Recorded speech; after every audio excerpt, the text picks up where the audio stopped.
sarsyadong isda for today's video mga sis. Ayan o. Super yummy. Mangantayon kakabsat. Tanabisin ng tibukset.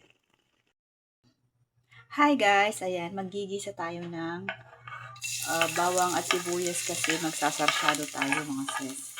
Meron ako dito ng 3 slice ng isda. Kaya isasarsyado natin. Ayan o, nag-brown na yung ating ricado. Ilalagay na natin yung ating kamatis. Ayan. Pulang-pula ang ating kamatis mga sis. O, diba? Ayan, palambutin lang natin yung kamatis. Masarap itong ating kamatis mga sis kasi red na rin. Hindi masyado maasim pag ganito. Kaysa yung medyo hilaw-hilaw pa. Ayan o, lumambot na yung ating kamatis. Lalagay na natin yung ating isda. Meron ako prito dito na buntot ng tilapia. Ayan. May ulo ng tilapia. At saka buntot ng bangus na tira namin na nung nakaraan. Nagsigang ako. 3 minuto ko lang mga sis. Ayan. At tapos lagyan natin ng water. Konting tubig lang. Ayan.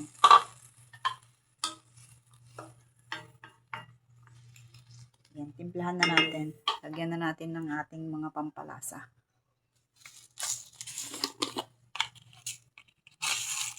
Lagyan natin ng magic sarap.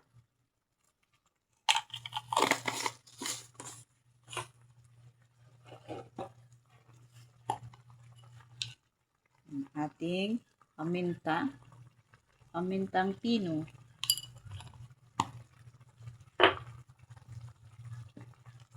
Saka konting asin kasi kanina nung prinito ko yung isda, meron ng asin niya.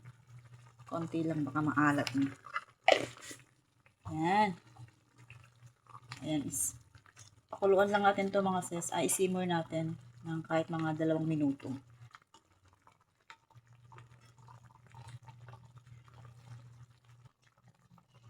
Ayan, okay na yan mga sis. Panayan yung sarsyado na may konting sarsa. Ayan, meron akong 2 itlog dito. Lalagay na natin.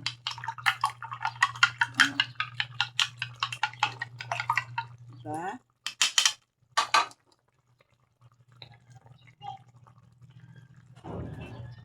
Ayan.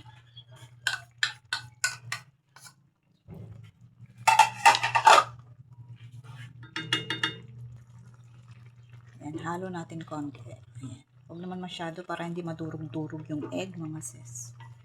Masarap yung may buo-buo na itlog pa. Ayan, ang sarap ng ating sarsyado.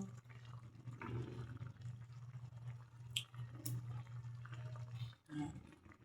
Good for 3 person mga sis. Ayan, kung makikita nyo may sabaw kanina. Ayan, wala na. Sarsa na lang natira. O, diba?